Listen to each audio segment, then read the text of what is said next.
Dr. Francois, I mean, there are many who are saying that, frankly, the Biden administration should have acted sooner and faster, that hundreds of billions of dollars has been put at risk because the Houthis have held this area in the Red Sea at ransom.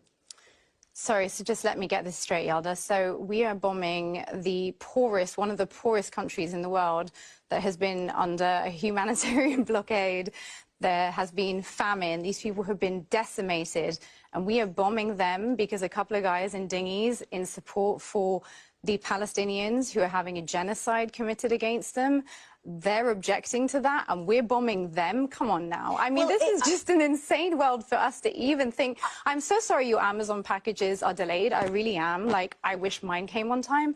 But, you know, genocide, guys, genocide. There are 2 mothers a day dying in Gaza right now. It's 109 days into a conflict in which a humanitarian crisis has been declared to the world day in, day out. By the way, Dr. Francois, there are many who are Yemen watchers who monitor and follow the Houthis who say this is doing wonders for their branding, actually, that it isn't just the Palestinian cause that they're focused on. So call a ceasefire now and end the positive branding. If you want to stop the Houthis doing what they're doing, then call a ceasefire right now. Do you genuinely believe that the Houthis would stop doing what they're doing? They have literally said that that's why they're doing what they're doing. They have not previously blocked those routes for any other reason except this one. So yes, I do. And I also think the West needs to start to understand that you cannot just go around playing cowboys in the world. There are consequences to your actions. You cannot just go around bombing people's countries, ignoring international law and expect no repercussions. For every cause, there is a consequence. And just because you don't like a couple of guys trying to resist, I mean, these are now prescribed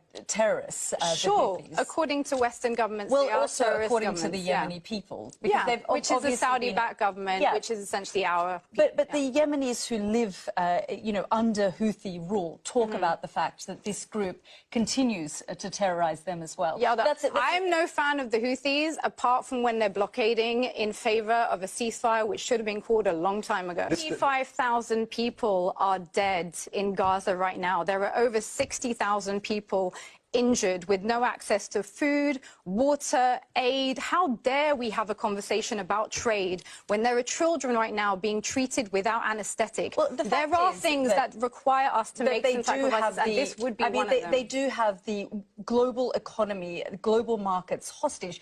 Good for them.